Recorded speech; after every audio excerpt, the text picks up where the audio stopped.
এই প্রিন্সেস কেকের অর্ডার আমার কিন্তু 15 দিন আগে থেকেই চলে এসেছিলো। মানে কাস্টমার কিন্তু 15 দিন আগে আমাকে অর্ডার করে রেখেছিল, কিন্তু আমি কেকটা ডেকোরেশন করার জন্য 1 ঘন্টার বেশি সময় পাইনি। এমন তাড়াহুড়ো করে কেকটা ডেকোরেশন করেছি। হ্যালো এভরিওয়ান, আসসালামু আলাইকুম, welcome to my page Surabhi cake fair.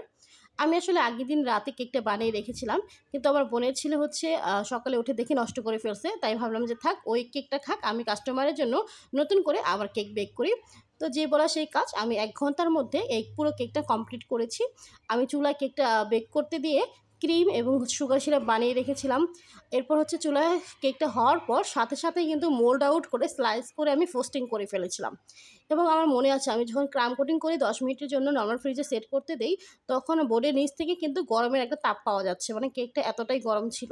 কি আর করার, আমাকে তো আসলে কমপ্লিট করতে হবে। যদিও ক্লায়েন্ট বলেছিল রাতে নেবে, কিন্তু সে কিন্তু দুপুরবেলায় চলে এসেছিল। ভাগ্য ভালো ছিল, তার আগে কিন্তু আমার কেকটা কমপ্লিট হয়ে গিয়েছিল ডেকোরেশন করার জন্য। আর সে কিন্তু ঢাকা থেকে, এটা হচ্ছে তার গ্রামের বাড়িতে নিয়ে যাবে কেকটা।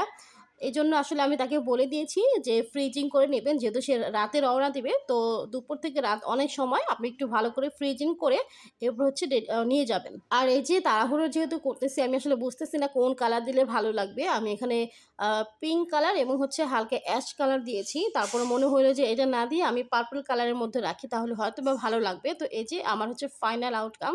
তো জানাবেন কোন কালারটা দিলে ভালো ছিল। আমার মনে হয় আগের কালারটাই বেশি ভালো ছিল। তো যাই হোক, আজকের ভিডিওটি এ পর্যন্তই। সবাই ভালো থাকবেন, সুস্থ থাকবেন এবং আমার জন্য দোয়া করবেন। আল্লাহ হাফেজ।